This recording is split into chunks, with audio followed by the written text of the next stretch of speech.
Türkmenistan'ın halk bağışçısı Gaýgysız Şaryýew. Bağışı Gaýgysız Şaryýew, Türkmen milli aýdymsaz sunatymyzyň ösüşine manasyp goşan halipalaryň biridir. Onuň kakasy Şaryjygy döwrüniň atly bağışçylarynyň biri bolupdyr.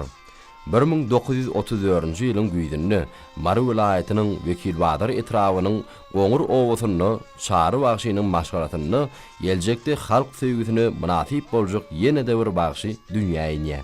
Onu şagylykdan başlap aýdymsaz sunatyny söýgü döreýär. Gaýgysyda tejribeli sadanlar Sehet Murat Welmuradow bilen Muhammed Melaýew halipalyk edýär. Tiz wagtdan ýaş bagşynyň özboşluk hörpü ýerine ýetirjilik aýratynlygy dinleýijiler köpçüligine äşkär bolýar. Bagşynyň sunaty bolan höwesi, söýgüsi, ihlasy, özboşluk owazly sesi ony ussatlyga atarýar. Bagşy 1947-nji ýylda Mary vilayat filharmoniýasyny işläp başlaýar. Ussat bagşy hökümini ol bir näçe şägirtler hem ýetişdirýär. Ol Döwlet Ballykow, Şary Ýakubow, Jumadurdy Durduýew, Döwlet Hudaýberenow we inesi Jumaýelli Şaryýew ýaly zekinleri halipalyk edýär. Gaýgysız Şaryýew madama döredijikli gözlegde bolan bagşy. Ol halipalaryň käbir aýdymlaryny täze öwüşkün many mazmun bilen baýlaşdyryp aýtmagy başarypdyr.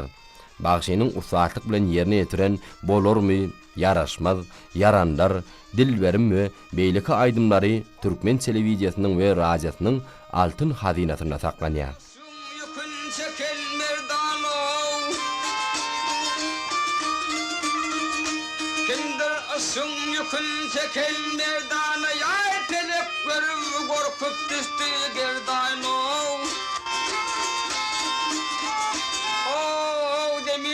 Şeylap gelliler dana, sellördüler çekebilmez bir derdi. Ey hey hey ey.